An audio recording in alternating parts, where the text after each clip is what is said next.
श्री गणेशाय नमो नमः। देखिए, मैं आज आपको कुछ ऋण के बारे में बताऊंगी जो आप पूरा नहीं करते तो जीवन में अशांति और आपके कार्यों में बाधा पड़ती है।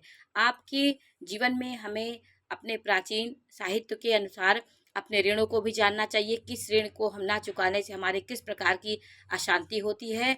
देखिए, देव ऋण होते हैं जो देवताओं ने हमें ज्ञान हमें हमें कराया है, जो वेद पुराण शास्त्र आदि उन्होंने हमारे लिए बनाया है, समाज के लिए, मनुष्य के लिए और इन जीवों के लिए। तो इनका हमें दान करना चाहिए। कोई भी हमारे पास ज्ञान है तो हम उस ज्ञान को दूसरे तक पहुंचाएं। मातृ ऋण होता है, माता के द्वारा जो हम जन्म लिए हैं उनके ऋण को भी चुकाना है। उनके जो गर्भ से मैंने जन्म लिया उनका भी एक ऋण होता है। पितृ ऋण होता है, जो हमारे पूर्वज लोग नहीं है, माता पिता बाबा दादी जो भी हैं, उनका हम श्राद्ध आदि करते हैं, उनका समय पे हम पूजन करते हैं, उनको स्मरण करते हैं, तो ये हमारा पितृ ऋण हो गया। मनुष्य ऋण हो गया, जो वो मनुष्यता होती है, मानवीय गुण जो होता है उनका हम पालन करेंगे तो मनुष्य ऋण से हम मुक्त होंगे। देव ऋण ये हुआ कि जो देवता हमें क्षिति जल पावक गगन समीरा, जो हम आयु ग्रहण करते हैं, अग्नि को करते हैं, हमारा शरीर जो स्वस्थ होता है, हमें जिस प्रकार की सुविधाएं प्रभु देते हैं उनका भी ऋण हमें चुकाना पड़ता है।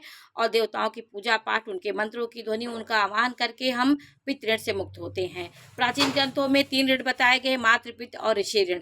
ऋषियों के द्वारा जो हम ज्ञान को बांटते हैं। तो मातृ ऋण के बारे में आज आपको जानकारी दे रही हूँ। मैं एक एक ऋण के बारे में आपको जानकारी दूंगी कि मातृ ऋण क्या होता है।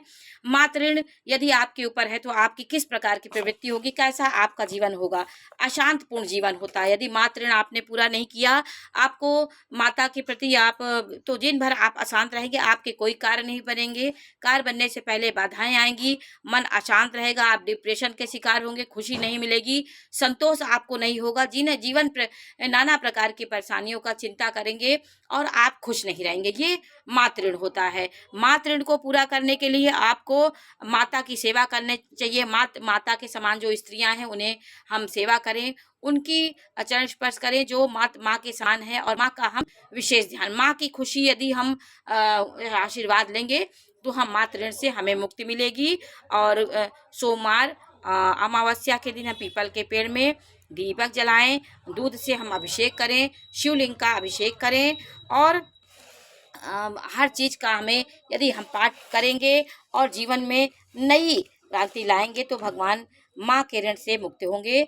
और माँ के करीब रह करके उनकी करुणा ममता आशीर्वाद लेंगे तो हमारे जीवन में खुशियाँ आएंगी। कुंडली में भी चंद्रमा ग्रसित होता है, पाप प्रभाव में होता है, तो ये लक्षण होते हैं मातृ ऋण के।